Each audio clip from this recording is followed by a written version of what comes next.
guys, welcome back to my channel. Today I would like to discuss clicker training.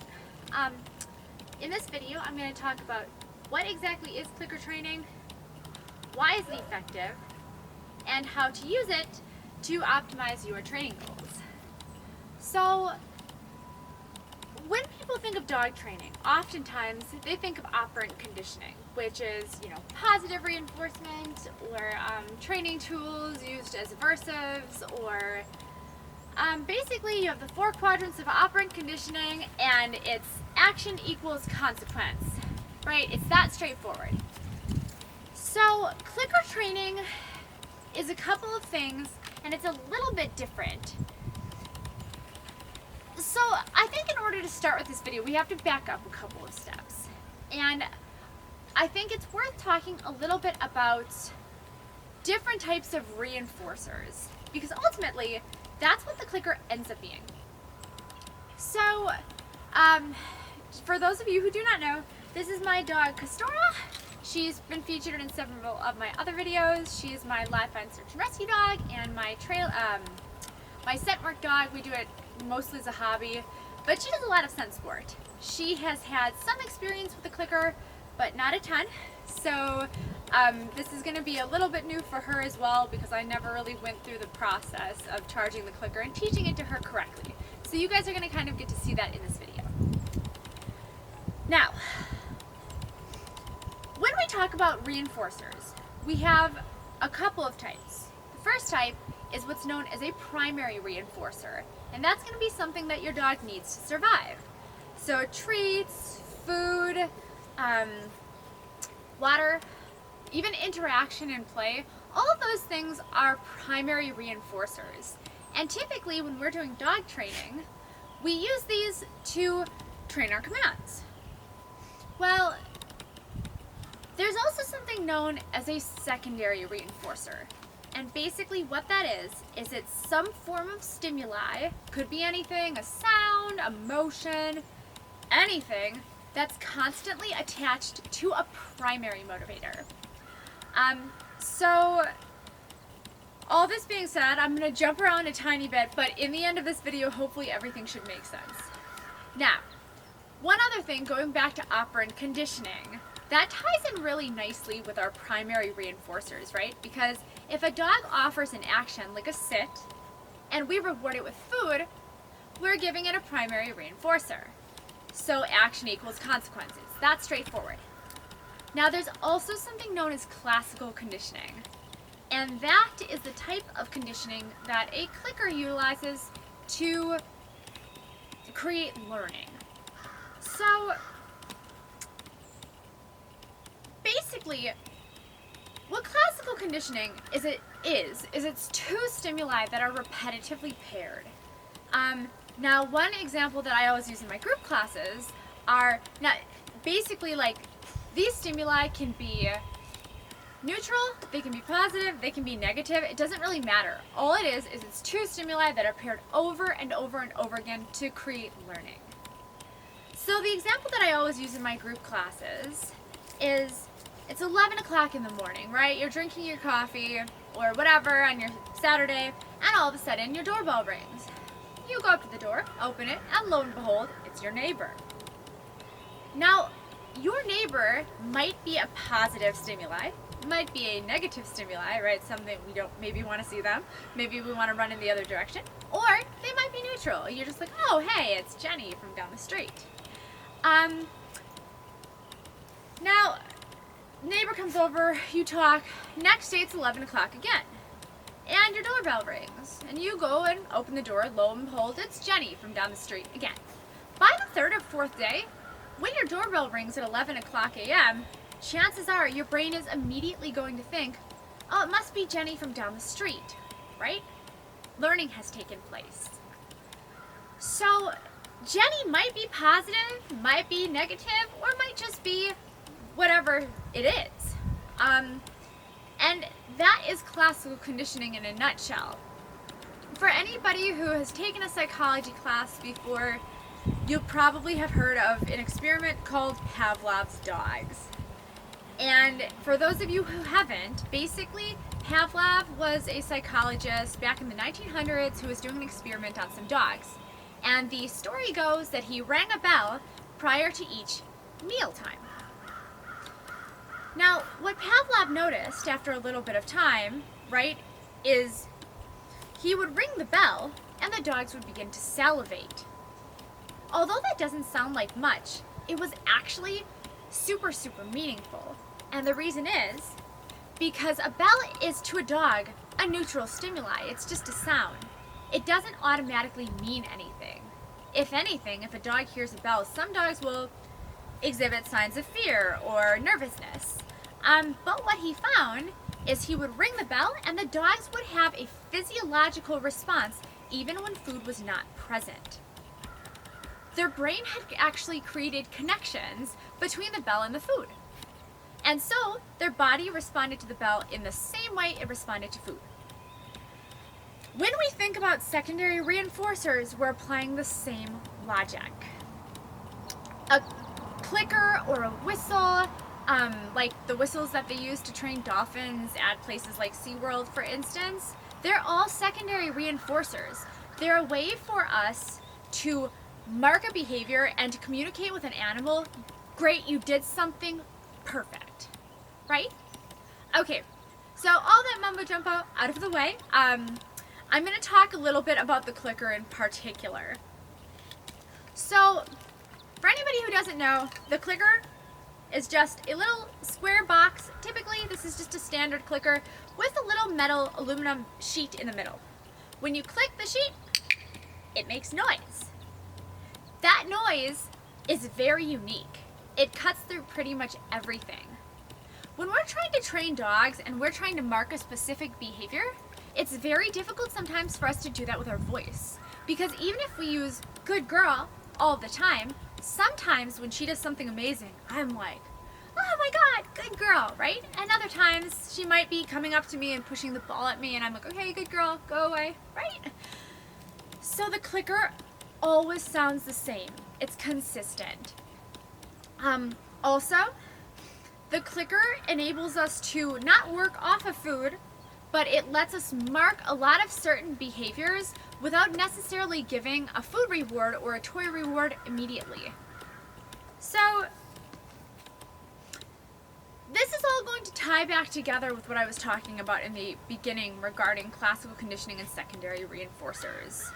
And I'm going to tell you how that all works in a moment. So basically, when we start using a clicker, that noise doesn't automatically mean anything to a dog. You can't just pull out a clicker and expect it to communicate to the dog that it's doing something well, right? Clickers are exceptionally useful.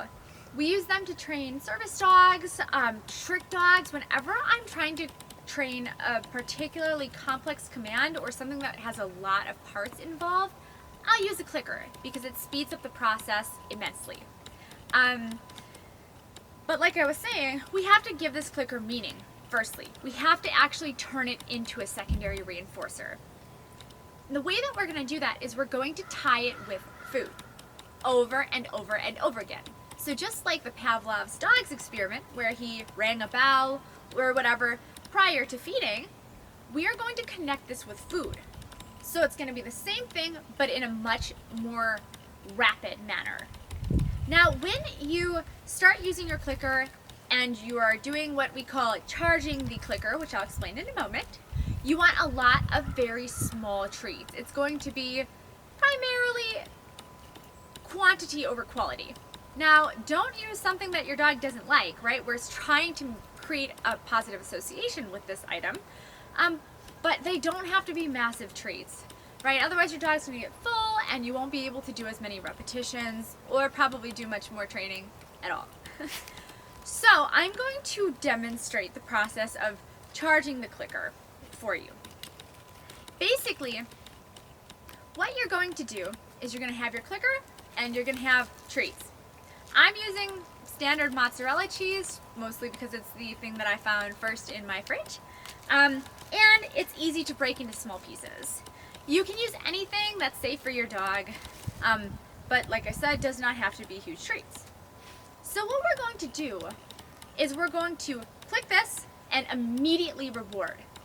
We don't want to wait a second or 2 seconds or 5 seconds between the two actions happening, right? Because we're trying to pair them together, it has to be consecutive, but very quickly so. And I'm going to show you guys, you probably will see how she starts responding to the clicker differently. Hey, stop. No. How she starts responding to the clicker differently as we go along. So I'm going to click and treat. Good girl. Then I don't care if she's looking at me. I'm going to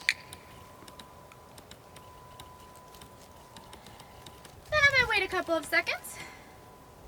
And I'm going to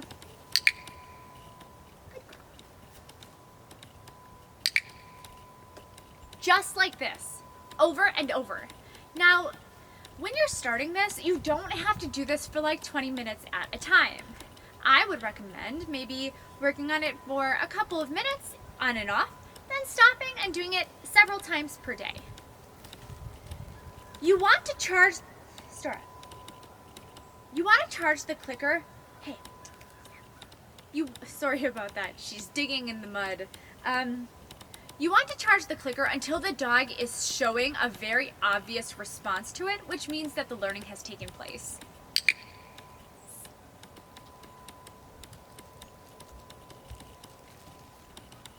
So I've done this several times, right?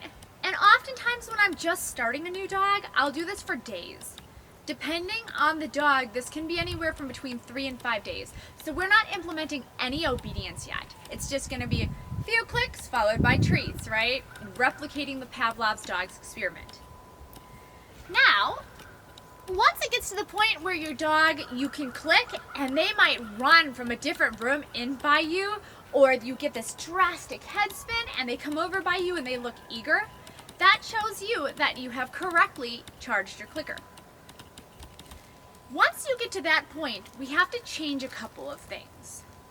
We need to let the dog know that they're not always just going to get free treats, right? Although that would be nice, that's not really the point. And we're going to do that by using commands that they already know. We'll ask them to do something that they can do easily. And then once they exhibit that behavior, the desired behavior, we're going to immediately click and treat. That teaches the dog they have to work to earn clicks. And just like with treats, it becomes a reinforcer in itself. So, one thing that is critical to know about clicker training is timing is vital. Because the clicker is being used as a marking tool to mark a very specific behavior, if we wait until the dog is doing something else, which might only be half a second away, we lose our opportunity to mark that behavior. So if I were to ask her to sit, for instance, and her commands are taught in German, which you'll see, so she might not listen if I do English commands, but if I ask her to sit, for instance, and she sits and she starts popping up, and I click when she's halfway off the ground, what have I reinforced? Definitely not the sit, right? So I'm going to ask her to sit, she's going to do it, and I'm going to immediately click and treat. Start. Sits. Good girl. So I want to wait until she is doing exactly what I want. Every time you click, it's like taking a picture of that behavior. Same with a down. A lot of dogs don't like to hold their downs. Clicker's a great way to teach them to hold it, but you have to do it very specifically. So if you ask your dog to lay down or your puppy to lay down, and they down and they start coming back up into that half push-up, and you click then, now you have to spend the next 10 minutes trying to correct your mistake. Very well trained clicker, or very well clicker trained dogs, if that makes any sense, will test behaviors, oftentimes quite rapidly. And what that can result in is this massive sequence of different behaviors, and you're sitting there waiting, trying to mark exactly the one that you want. It's much better, in my opinion, to miss the opportunity to click rather than click on totally the wrong thing with a clicker trained dog.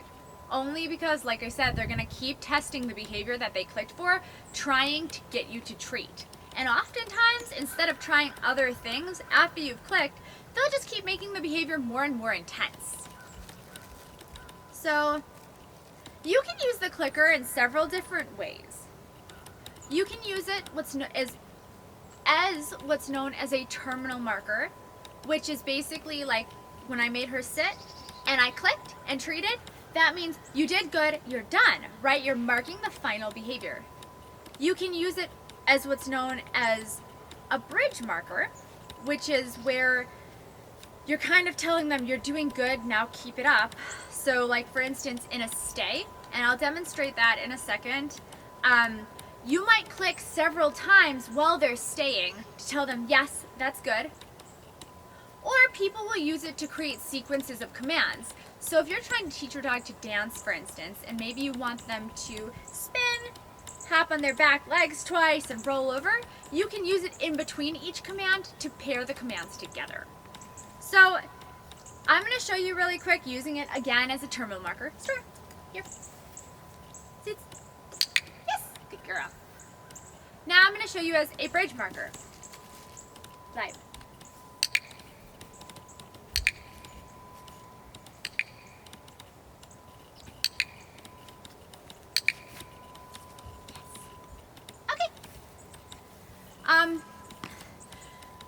You can use clickers for all different things and all different ways, but make sure however you're using it for one command, you keep that consistent.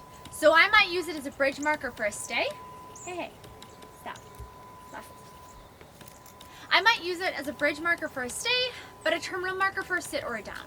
Totally up to you. But whatever you choose, keep it consistent.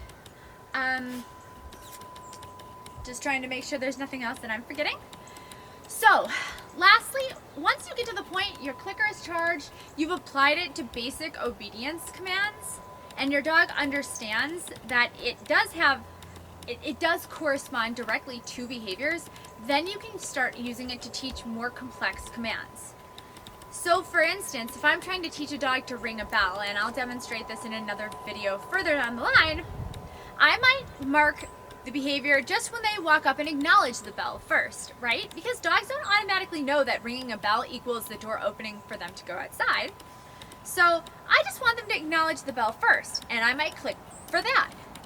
Then they're gonna be like, whoa, what did I just get clicked for? And they're gonna touch the bell again. Then they might start pushing the bell, and we can start changing our clicks so they correspond with exactly what we want and how much progress we're making. And eventually you can start moving the bell slowly up the door and clicking when they start to ring it. And once you've got the bell fully up there to create the connection psychologically between the bell and the door opening to go outside, you can wait till they ring it and switch to opening the door, do it a few times, and your dog will understand. So thank you so much for watching. I hope you guys learned something. Let me know if you have any questions in the comments section below. Hope you have a great day. Thank you.